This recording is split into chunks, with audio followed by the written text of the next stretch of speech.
Hola, bienvenidos a través de la Biblia. Ganadero y agricultor de Oklahoma, Les Feldick enseña clases de Biblia en Iowa, Oklahoma, Texas. El estilo único de enseñanza bíblica de Les Feldick ha hecho que los libros de la Biblia cobren vida. Cuando les está enseñando, es tan interesante que la gente dice que el tiempo parece volar. Y ahora, aquí está Les Feldick.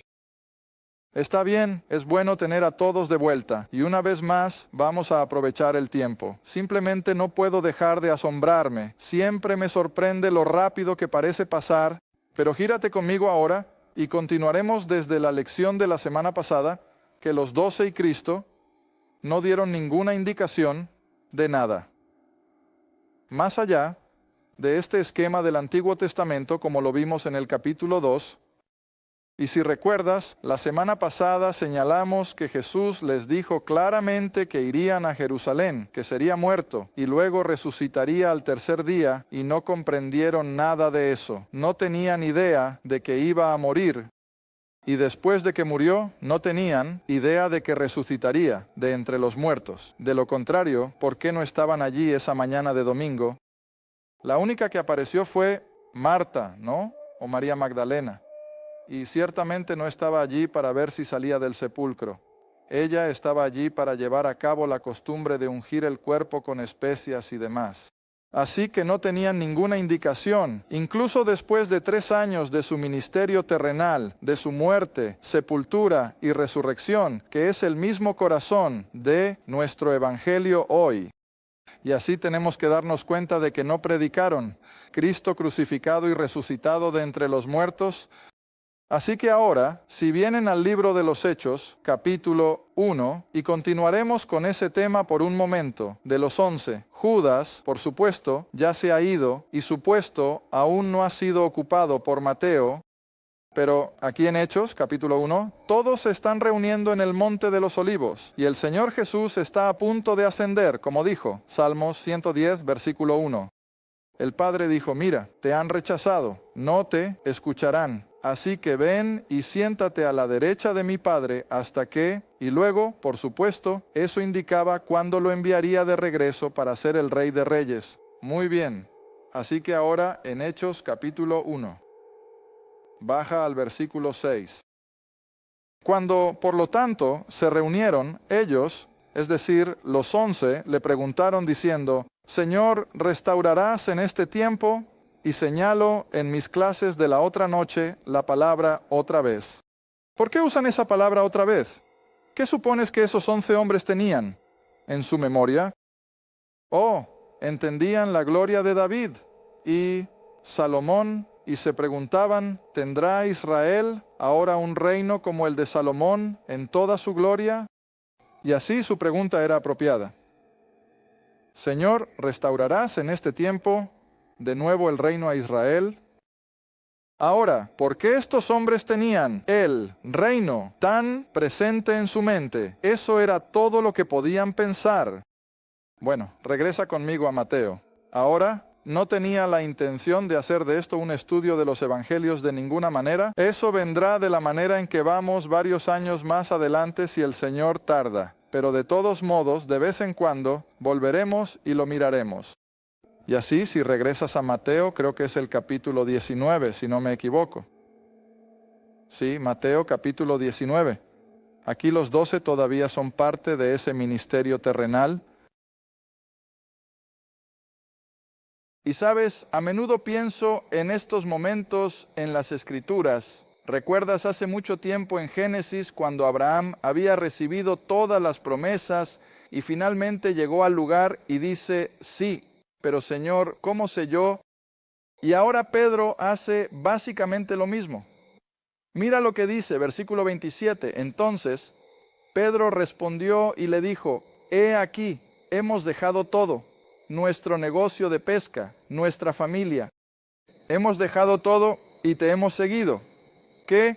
Pues tendremos. Pregunta lógica, sí, y no estaba hablando de su salvación, eso lo tenían. Pero, ¿qué dice Pedro? Bueno, ahora, Señor, ¿qué más hay para nosotros? ¿Qué tiene el futuro para nosotros? Una pregunta lógica. Y ahora mira la respuesta de Jesús. Y les dijo, de cierto os digo que vosotros que me habéis seguido, y está hablando de los 11 porque sabía quién era Judas, pero dice, vosotros que me habéis seguido en la regeneración, cuando el Hijo del Hombre se siente en el trono de su gloria. Siempre me gusta preguntar a la gente, ¿qué significa regenerar algo? Bueno, lo haces de nuevo como era antes. Y lo que está diciendo es que cuando la regeneración se levante la maldición y vuelva cuando se establezca el reino y será como era en el jardín del Edén, cuando la tierra haya sido regenerada y el Hijo del Hombre se sentará aquí gobernando su reino en gloria. Ahora sigue leyendo tú también. Ahora él está hablando a los 11 y por supuesto sabes, dije que Matías ocupará el lugar de Judas. También vosotros sentaréis en el trono de su gloria. Quiero decir, también vosotros sentaréis sobre 12 tronos juzgando o gobernando las 12 tribus de Israel. ¿Crees que Pedro y los demás lo olvidaron? Esto estaba en sus pensamientos. Ahora, si vuelves al capítulo 1 de Hechos y miras ese versículo nuevamente a la luz de eso, Señor, ¿restaurarás en este tiempo el reino a Israel para que podamos gobernar las 12 tribus? ¿Y cuál es la respuesta de Jesús? Ahora, Pedro, deberías saberlo mejor.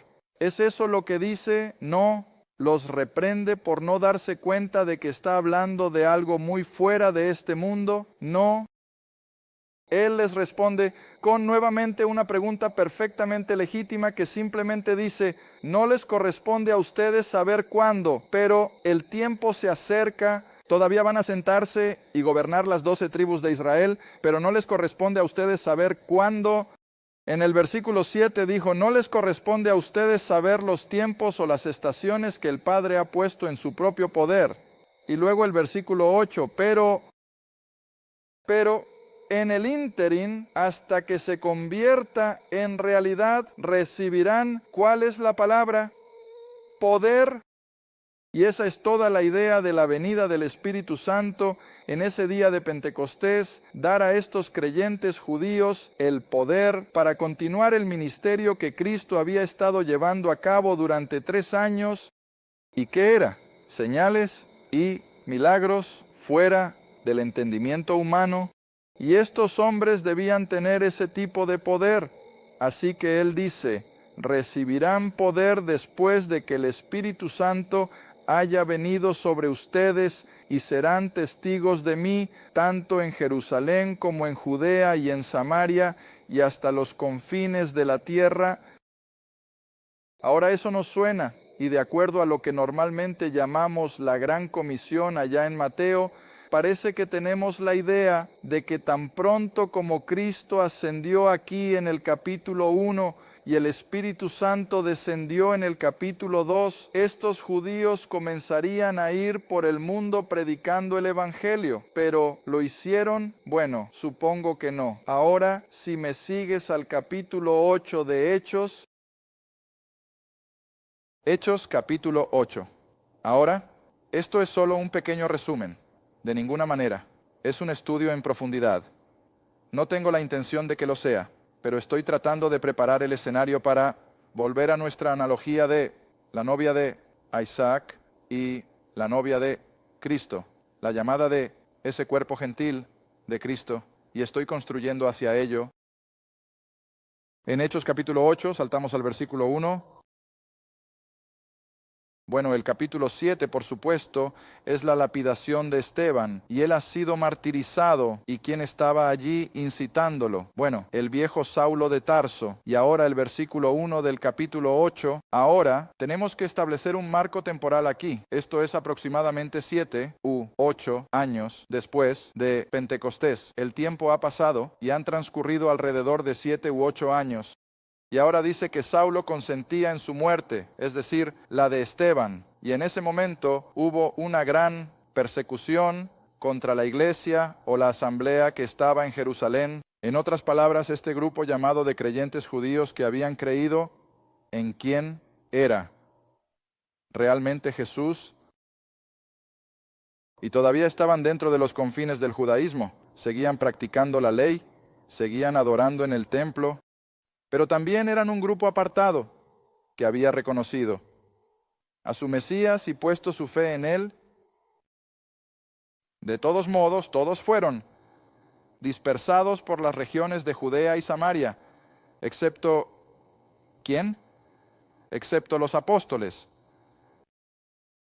Ahora, piensa en eso por un momento. Si esos hombres que habían estado con Cristo durante 3 años, si no, entendían la palabra de Dios y su, entre comillas, comisión, entonces, ¿quién en el mundo podría hacerlo? Ellos lo hicieron y por eso se quedaron en Jerusalén. Ahora recuerda, han pasado 7 años y no están allí entre los gentiles, están bien asentados en Jerusalén. Y ahora eso sorprende a mucha gente, pero eso es lo que dice el libro. Todos los demás judíos se habían dispersado debido a la presión, pero esos 12 hombres se quedaron en Jerusalén. Ahora, ¿por qué? Hace años tuve algunas reuniones y fui solo, y luego, hacia el final de la semana, vino mi pequeña esposa, y creo que la encontré en una terminal de autobuses, y el autobús llegó tarde, y justo al otro lado de la calle había una cafetería. Oh Dios, podría haberme tomado una taza de café. Pero ¿sabes qué sabía? Tan pronto como entrara en ese restaurante y tomara una taza de café, el autobús llegaría, y no estaría en la puerta para recibirla.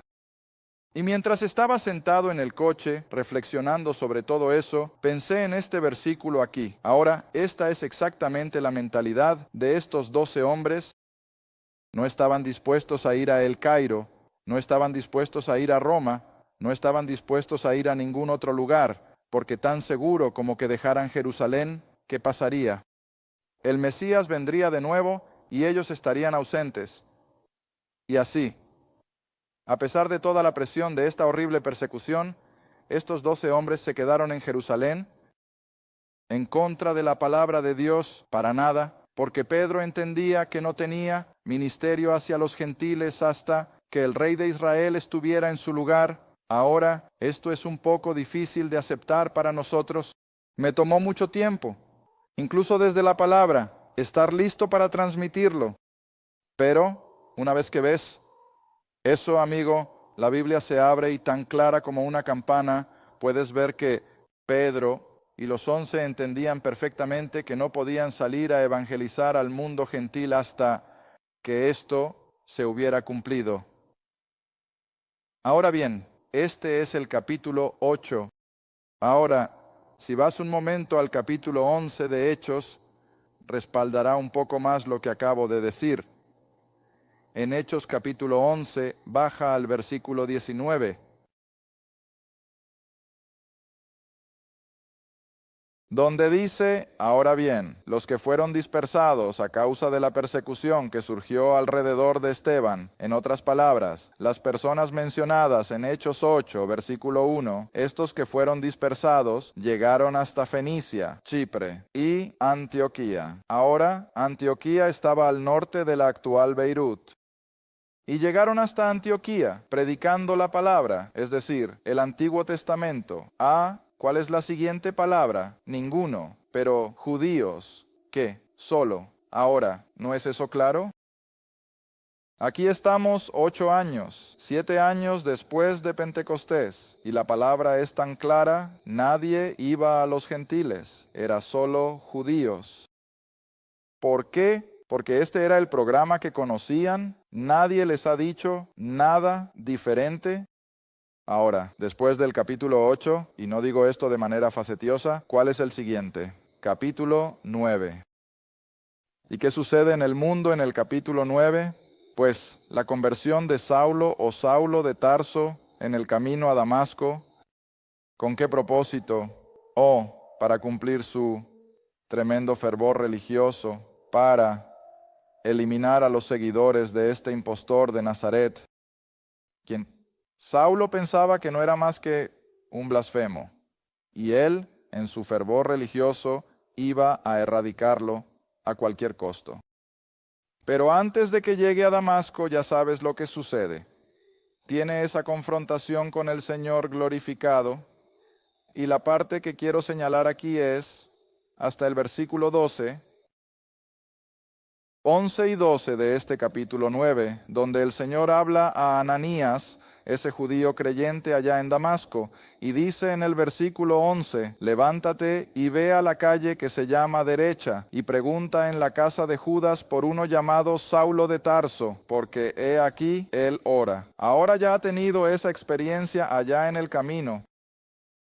Versículo 12, y ha visto en una visión a un hombre llamado Ananías, lo toca, para que reciba la vista. Y Ananías respondió, Señor, he oído de muchos sobre este hombre cuánto mal ha hecho a los santos en Jerusalén, es decir, a los creyentes judíos.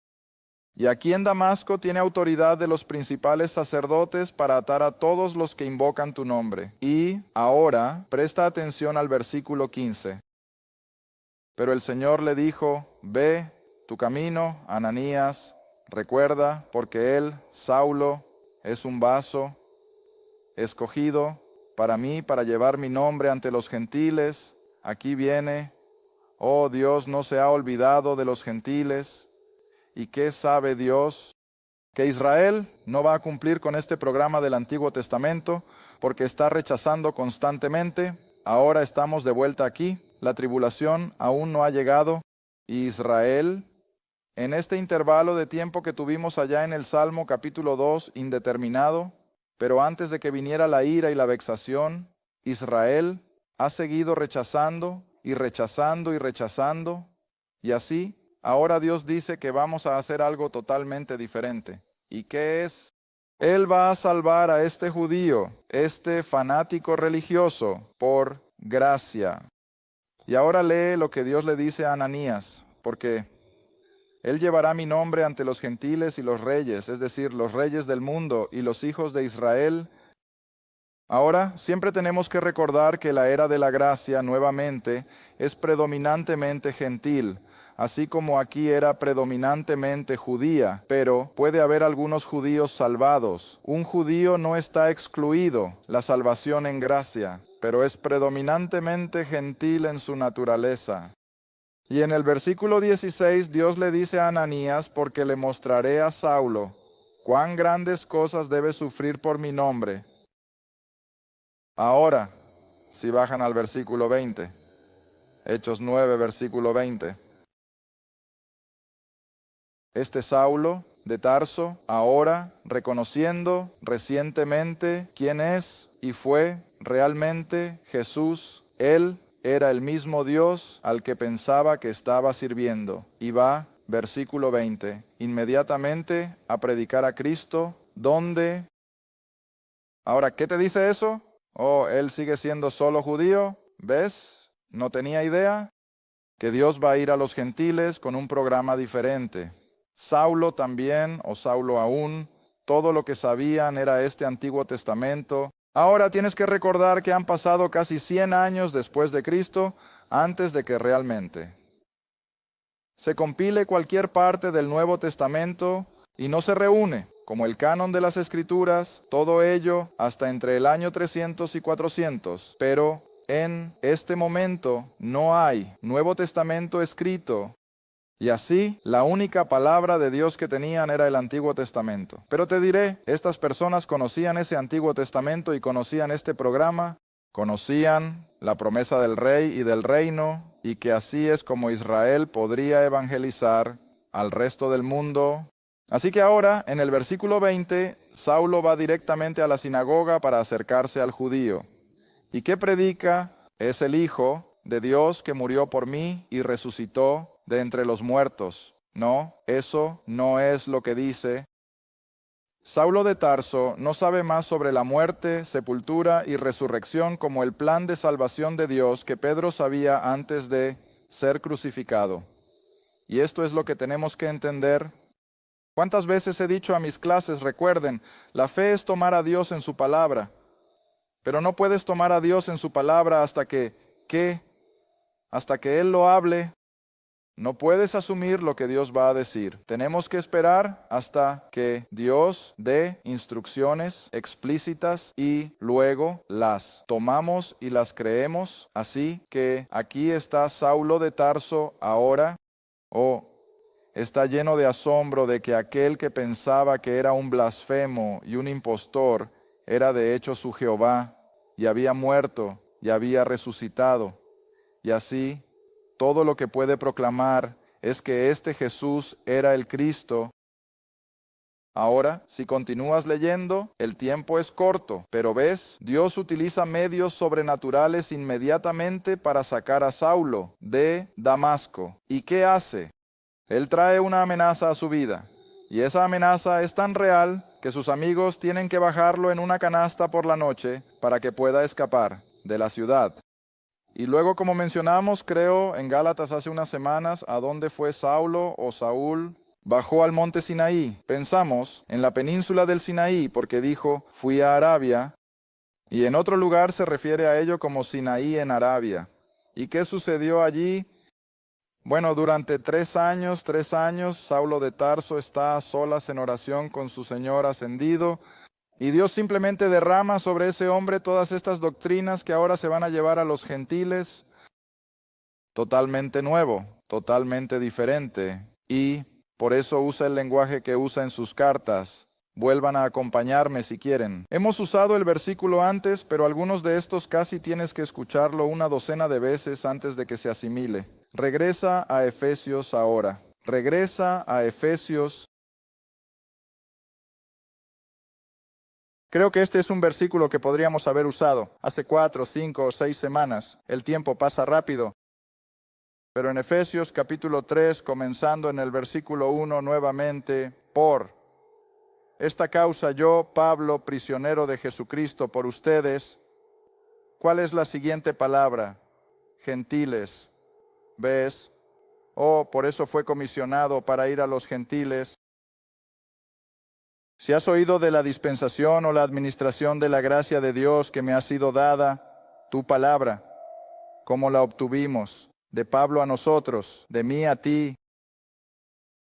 ¿Cómo que por nuevamente? ¿Cuál es la siguiente palabra? Revelación. Creo que tuve que hacer esto en una de mis otras clases la otra noche. ¿Cuál es la diferencia entre revelación e instrucción? Bueno, toda la diferencia del mundo. Verás, cuando eres instruido, estás siendo enseñado por otro ser humano. Pablo nunca afirmó haber sido enseñado por nadie. Todo fue por revelación. Veamos si tenemos suficiente tiempo. Mantén tu mano aquí en Efesios, porque creo que esta es una ilustración tan hermosa de ese mismo hecho. Regresa a Hechos, el libro de Hechos nuevamente, capítulo 18. Quizás lo hayamos aludido a esto una vez antes en una de estas clases, pero si lo hemos hecho, ¿por qué confiaremos en que el Espíritu tiene una razón para repetirlo? Pero de vuelta en Hechos capítulo 18, baja al versículo 1, 2 y 3. Y después de estas cosas, Pablo partió de Atenas y vino a Corinto, y encontró a un cierto judío llamado Aquila, nacido en Ponto, que había llegado recientemente de Italia, y a su esposa Priscila. Y porque en el versículo 3 eran de la misma profesión, se quedó con ellos y trabajaron, pues por su ocupación eran fabricantes de tiendas. Ahora, siempre me gusta hacer la ilusión no solo de fabricantes de tiendas cosiendo, sino que me gusta imaginar a un grupo de damas alrededor de un marco de acolchado, y mientras están acolchando, ¿qué están haciendo? Bueno, están hablando, están de visita, están discutiendo. Y creo que tenías lo mismo aquí. Y Pablo y Priscila y Aquila, mientras cosen esa vieja y dura lona, Pablo les está enseñando, él les está exponiendo todo con un propósito. Ahora, si vienes en ese mismo capítulo al versículo 24, y un cierto judío llamado Apolos, nacido en Alejandría. Ahora recuerda, había un tremendo seminario judío en Alejandría, Egipto, en ese momento. Y así, este Apolos, nacido en Alejandría, un hombre elocuente, poderoso en las Escrituras, es decir, el Antiguo Testamento, vino a Éfeso y este hombre fue instruido. Ahora por eso uso esto como una ilustración.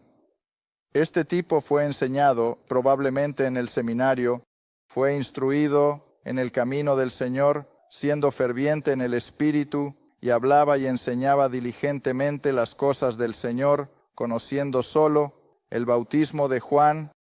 Eso es hasta donde había llegado. Él también no sabía nada más que el programa del Antiguo Testamento. No había oído hablar del Evangelio de la Gracia. Y ahora, mira lo que sucede.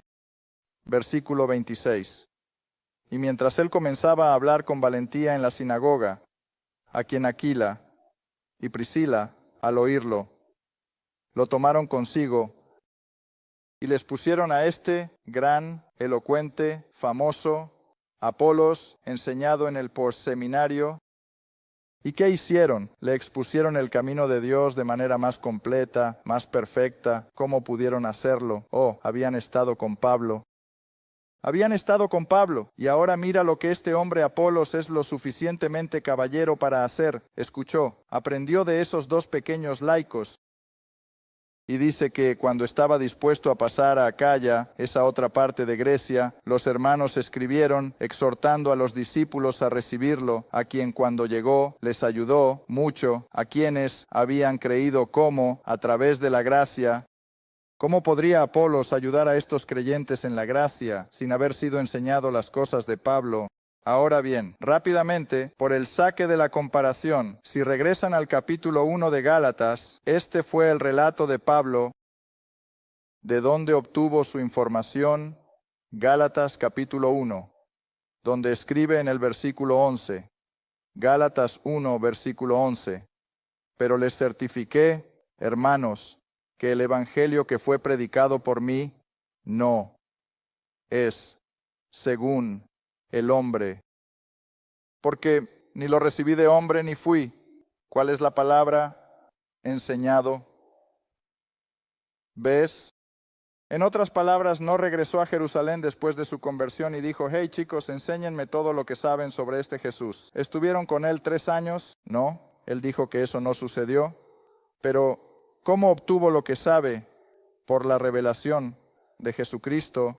Ahora está la diferencia entre revelación e instrucción, y así Pablo, sin saber nada de este evangelio de gracia hasta que Dios lo separó, lo llevó al monte Sinaí y reveló por revelación estas grandes nuevas doctrinas de gracia que ahora irán a los gentiles.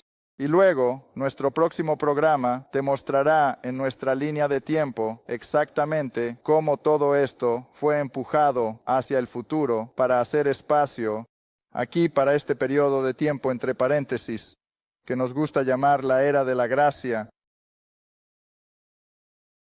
Gracias por ver A Través de la Biblia con Les Feldick, un estudio bíblico semanal.